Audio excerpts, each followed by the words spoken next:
Go to hell with you Amerika. Kenapa takut? Karena kalau terus diintimidasi seperti dulu, kita ini jadi kacung terus sama dia. Nggak ada cerita itu sekarang. Gitu. Jadi kalau kalian-kalian yang bergerak mulai merapat ke Amerika terus sekarang mau menggempur Indonesia, Indonesia itu tidak sendiri lagi, bos. Kalau kalian mau jadi kacung, silakan kacung di sana. Kami tidak mau. Jadi apapun itu. Jadi anak-anak muda sekarang itu harus aware terhadap itu. Karena kedikdayaan Amerika sudah selesai sekarang dengan hadirnya Cina, India dan sebagainya termasuk Indonesia. Buktinya kita selama pandemi dan sebagainya jauh lebih bagus dari Amerika. Inflasi kita saja sekarang ini di bawah angka 3%. Amerika berapa? 7%. Jadi itu sudah menunjukkan bahwa kita ini sudah menuju bangsa maju gitu. Jadi mereka memang gerah kalau melihat kita bergerak seperti ini. Percepatannya yang dibuat Pak Jokowi, mereka gerah pasti. Karena begitu kita menjadi negara maju, mereka sudah tidak bisa lagi sembarangan sama kita. Sekarang saya sudah tidak bisa sembarangan.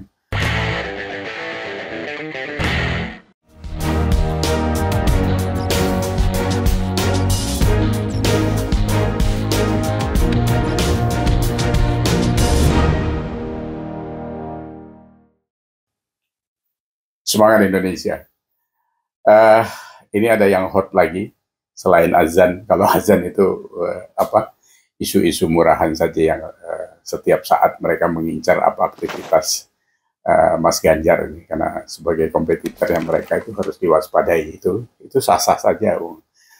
Memasuki masa pertempuran pencapresan ini kan ya itu harus dilakukan, karena apakah itu strategi atau itu apalah namanya. Tapi yang lebih menarik sebenarnya 1-2 hari ini beredar banyak dan saya dikirimin dari teman-teman tentang beredarnya penolakan dari intelijen Amerika, dari CIA yang dinamakan National Endorsement Democracy, itu menolak pencalonan Ganjar Pranowo.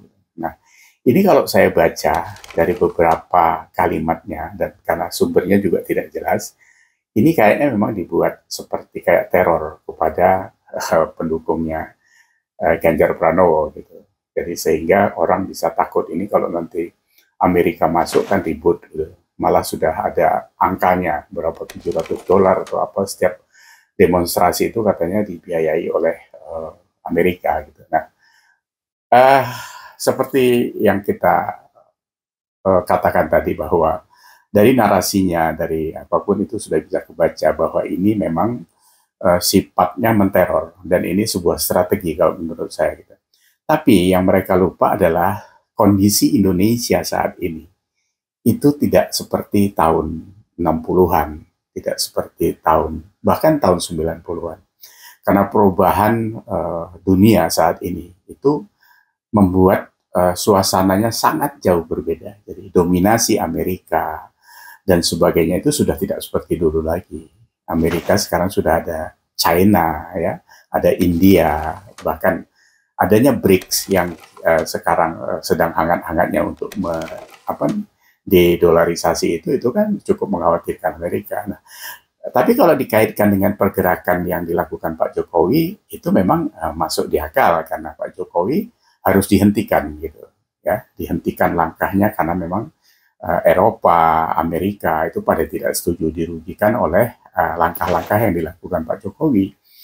Tapi waktu Pak Luhut Binsar Panjaitan ketemu Direktur IMF di New York 2 minggu yang lalu dengan Catalina, ya, Direktur IMF, menjelaskan bahwa memang negara berkembang itu kalau mau maju ya harus maju sendiri, tidak boleh ada pertolongan untuk baru bisa maju. Kapan bisa dimajukan sama orang yang mau nolong negara yang tidak maju itu kan sebenarnya menjadi pasar bagi negara-negara maju gitu. Contoh beberapa raw material dari Indonesia dikirim mentahan terus dibalikkan lagi, untungnya berlipat-lipat itu. Itu yang mereka sekarang shock itu kan. Dari mulai minyak kelapa sawit, sekarang ada nikel, ada tembaga dan sebagainya yang semua diminta Pak Jokowi untuk diolah minimal setengah jadi di dalam negeri Indonesia. Itu yang mereka tidak mau. Nah, jadi teror yang tadi saya sampaikan itu yang beredar mungkin kawan-kawan sekalian juga membaca dari WA Group dan sebagainya. Itu bisa kebaca kemana arahnya, dan kalau itu dilibatkan oleh persaingan pencapresan, kita juga sudah bisa ngebaca, karena dua lawan Pak Ganjar ini kan memang agak sedikit bau-bau Amerika gitu, quote and quote, memang ada bau-baunya ke sana lah gitu kan. Seperti video-video yang pernah kita terima, yang kita baca dan sebagainya itu. Tapi itu tidak apa-apa, jadi kita tidak perlu takut dengan teror itu. Kita harus terus melangkah maju karena kita sudah sepakat bahwa Ganjar Pranowo adalah penerus Joko Widodo. Jadi apa ya? Kalau dibilang net tidak setuju, ya go to hell with you. Jadi kita pakai jargonnya Pak Bung Karno lagi gitu. Go to hell with you Amerika. Kenapa takut? Karena kalau terus diintimidasi seperti dulu, kita ini jadi kacung terus sama dia.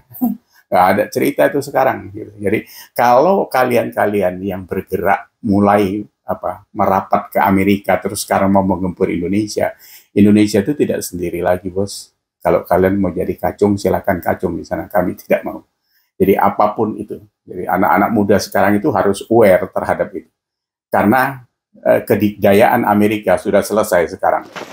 Dengan hadirnya Cina, India, dan sebagainya, termasuk Indonesia. Buktinya kita selama pandemi dan sebagainya jauh lebih bagus dari Amerika. Inflasi kita saja sekarang ini di bawah angka 3%. Amerika berapa? 7%.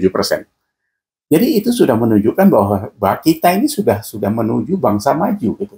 Jadi mereka memang gerah kalau melihat kita bergerak seperti ini. Percepatannya yang dibuat Pak Jokowi, mereka gerah pasti. Karena begitu kita menjadi negara maju, mereka sudah tidak bisa lagi sembarangan sama kita. Sekarang saya sudah tidak bisa sembarangan. Masuknya Pak Jokowi menjadi Presiden Republik Indonesia, itu Amerika sudah kena duluan dengan Freeport, ya kan? Berapa puluh tahun, 42 tahun, kita cuma terima 9% ampasnya Freeport. Ya kan? Dibilang emasnya cuma 35%, tapi diolah di Jepang, di mana-mana. Memang kita tahu, mereka jujur tentang itu. Tidak mungkin gitu. Kita dapat 9% selama itu. Sekarang kita 51%, dan Pak Jokowi mau naikkan itu katanya ke 62%. Kan sudah luar biasa ini Presiden kita ini. Dan di IMF sekarang kita punya saham 9,3%. Itu masyarakat Indonesia harus paham dengan itu gitu.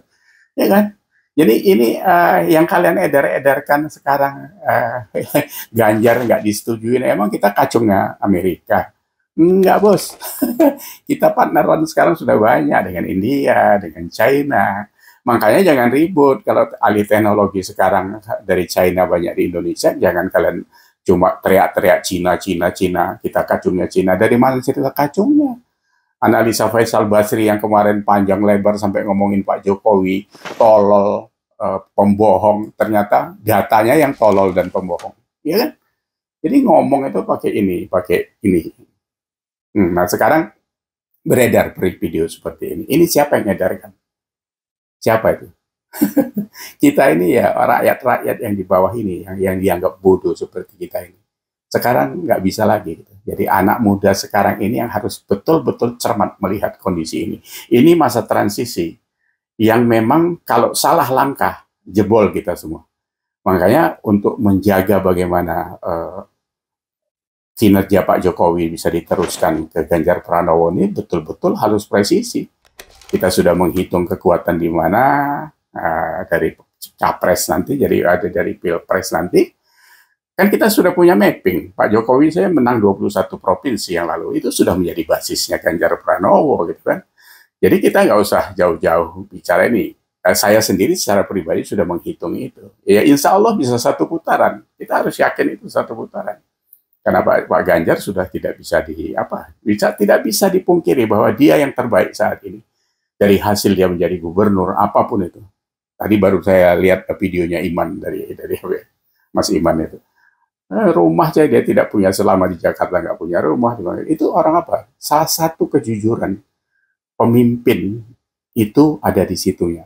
Di zaman-zaman seperti ini yang kita lihat luar biasa korupsi di tempatnya kita ini ya. Jadi begitu. Jadi sekali lagi siapa yang ngedar-ngedarkan itu, kalau masuk ke WA Group Anda, hapus saja itu. itu tidak perlu dibaca, tidak perlu khawatir, tidak perlu khawatir. Kita insya Allah kita akan jalan di jalan yang benar dan kita akan lawan mereka. Ya, demikian obrolan kita. Semoga kita terus waspada karena memang tahun-tahun seperti ini tidak gampang kita lalui. Jadi kita harus bersatu pendukung Pak Ganjar sebagai penerus Pak Jokowi ini harus betul-betul kuat supaya kedepannya fondasi ini sudah makin kuat untuk diteruskan oleh anak-anak kita nanti. Demikian, terima kasih sudah bersama ngobrol tentang isu-isu yang memang harus kita lawan. Terima kasih sekali lagi. Semangat Indonesia. See you.